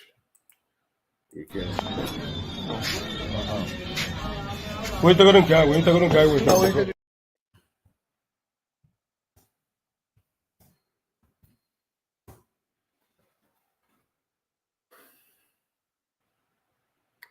We can't hear you at all. You cannot be heard. Yeah.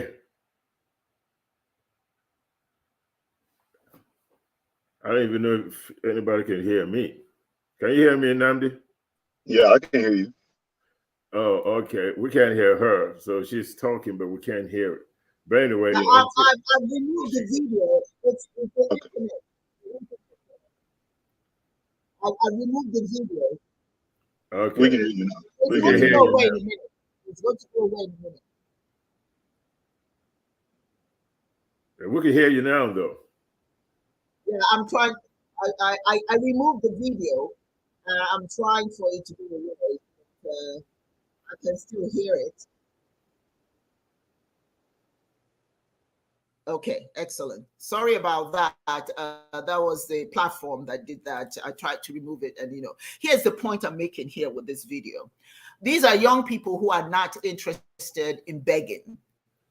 Okay, they are young people who have decided that they have to do for themselves because they have the capacity, and they remember the history of Abba, and they decided to bring a bunch of young men together so that they can produce something that they can be proud of, something that will bring up Abba again. And it's the leadership. Do you understand what I'm saying? That motivated them. The current leadership. And it's the current leadership. That's right. The Labour Party is the current leadership that's encouraging them to do that. You see? So in effect, when all is said and done is once you start looking inwardly, once you start depending on yourself, and as a matter of fact, they have a website. I'm going to get that website, Judy, so that people can see it. So you can, if you want to order anything from Nigeria, order it. It has nothing to do with Chiism. We're not involved with them. We're not engaged with them. We just want to be of support to people who are trying to make a difference. Just be give support for them. So that's what we're going to do. Now, we are coming. I just want to go back to the topic of today, mysticism.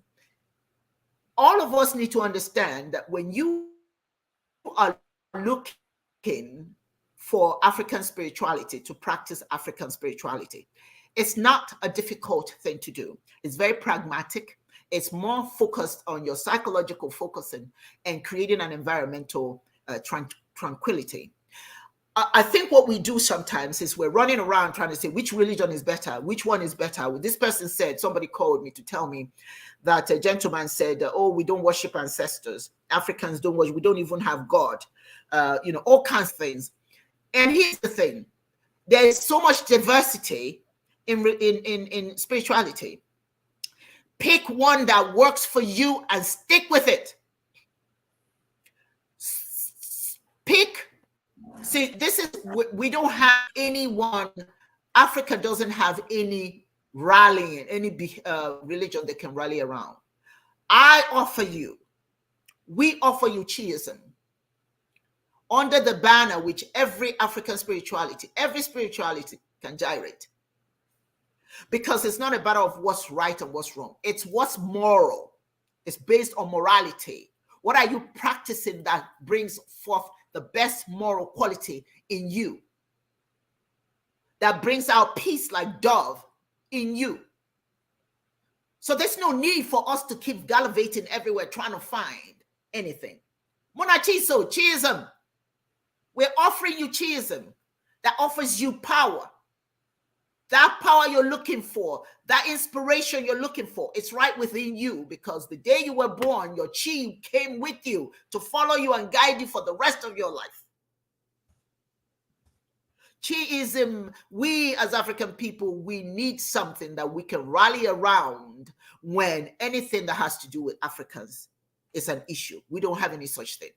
But I say, under this banner, whatever your spiritual, cultural spirituality is, under this banner, we can all rally around to work to better the African world. I want to ask each one of you, if you don't have a shrine in your home, forget what they say about shrines. Shrines are important. In African spirituality, it's important. If you don't have a shrine, go create it. Even I am quietly creating mine. Because whatever it is that you're looking for, there are aspects of your shrine that you can call upon. And when I say call upon, it doesn't mean that the magic will come from it. It just allows your spirit to focus on what it is you're looking for. It allows you to focus on what you're looking for, that connection you're looking for. So if you care, and I hope that you do, set up a shrine for agricultural wealth or personal wealth. Fijoko shrine. Set up your own Fijoko shrine. It's personal to you. It's personal to you. Go create it. Find a corner in your house and set up your Fijoko shrine. If you don't want just the Fijoko shrine for wealth, then set up your shrine for protection. Now, you can have all of these if you have a big enough space to do all of it, but you can pick one, a particular shrine that you want. You can set up a Kamalo shrine for the protection or vengeance against your enemies, to focus on people leaving you alone, so to speak. To focus, that's your Kamalo shrine, to focus on protection. If you're seeking protection from negative influences, negative energy, set that up.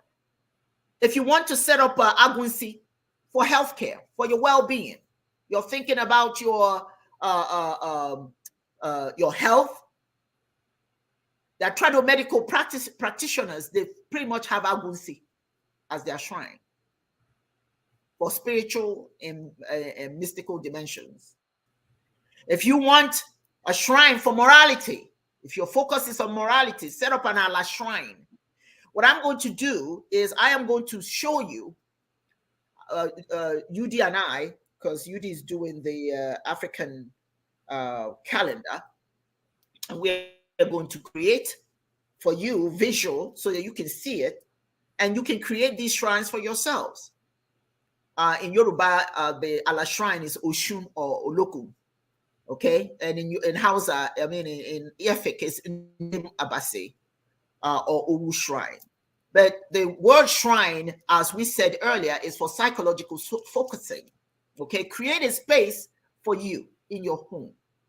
Okay, and the Allah shrine also is responsible if you have a quest for children and monetary and general wealth. Or Fonogu shrine is for truth, justice, and fair play, and good conscience. In most areas, there are no shrines for the sun, but that's for another day. Do you have a shrine in your home, or are you embarrassed? Are you ashamed because some people said, because of what people feel about shrines, and you don't have your own? Set up your own. Again, it is an opportunity for you to focus on that which you want. UD, does that sound like something we can do for them? Present it. Sounds like a winner. Great idea. And I could, once I'm done with the calendaring bit and all that, and take care of the horoscope and everything else, then that's something to actually embark on, to show the ontology of Chineke, of creation, from Anyanwu all the way down to the ancestral. Oh, by the way, I just want to, before we close this segment, before you go there, I just want to remind everybody that part of being a Chiist is having a place in your home for environmental tranquility and psychological focusing. I just want to stress that. Have a place in your home where that happens. That's part of being a Chiist. We have to have that. Okay, Yudi, you can go ahead. Yeah, I just want to, you had mentioned about some gentleman that was talking about ancestral worship. And I just needed to expunge this misconception, right, of what ancestors is all about. There's a difference between reverence and worship, right? To revere is to offer respect and honor to something. And that's what we do when we talk about the forces of nature, of Anyanwu, Yes. Imomi, and all that stuff, Ikuruche and everything else, we talk about the ancestors at the wrong of it, because they are the ones that laid the blueprint of where we've been, where we are, and hopefully use that blueprint to, forge a future. And to worship is to bow to something, to totally give up yourself to something that is essentially greater than yourself. And that's really what religion is, right? The acknowledgement that you are not responsible for the life-sustaining forces. You are not responsible for the life-sustaining forces. So you ascribe the creation of these forces that keep you alive and sustain you to something greater than yourself. And that something is the Almighty Chineke. So you bow down to Chineke and worship Chineke. And then you have reverence for the life-sustaining forces that keep you alive. And part of those life-sustaining forces are those that came before you, because without your ancestors, you will not be here. Without the Ikuruche, Imomiri, Anyanwu, Ofonogu, you won't be here. These are all part of why you exist. It is these life-sustaining forces that sustained your ancestors that you come from. So we have reverence for our ancestors as well as life-sustaining forces, and we don't worship ancestors. We bow to Chineke for creating the life-sustaining forces that we revere. I just want to bring that up. That's right. Thank you. And I just want to end this program with a message from Aha Nkeoki. And that would pretty much explain to you slightly further the importance of shrines in African spirituality. He says that faith endures only if it is a living faith, and it lives only if it acts upon the culture of the community it permeates. And so Godianism, Chiism, having from this study seen the shrines not as media of approach to God, but as foundations for traditional calendars, events we take seriously around our shrines, as excuses for traditional festivals. If you read this book, you will get much more information about, not just the mysticism aspect of it, but everything that he talked about pertaining to African spirituality. He says that under the coordinating and dignifying umbrella of Chiism Godianism, the shrines will be studied. Their mysteries will be pried into, improved upon, and harnessed to service humanity. Their practice will be harmonized to give Africans common behavioral patterns and a stronger foundation for national unity based on the authentic cultural traditions and values of our people, of all African communities. These are going to be things that you are going to learn as a student of Chiis University. Thank you, all of you, for being here today. As always, Yudi, thank you. Thank you for your contribution. And thank you, Ochozo Namdi Osimiri. Thank you for your wonderful, wonderful words. I want to thank all of you who participated today for your donations in terms of words. There's a young woman who posted something here, and I just want to very quickly write what she said. Her name is Wana Mbek if I don't pronounce the name properly. She says people buy into religion, obviously, because the Bible, written by Europeans, says so. We have been so brainwashed. Well, the good news, of course, is that we don't have to stay in the dark.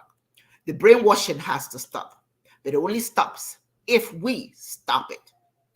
So we are going to continue with this journey next week as we continue to talk about African spirituality via Chiism. Thank you so much for being here, and we do look forward to seeing you next week. And so it is. Day one. Yagazi. Day one.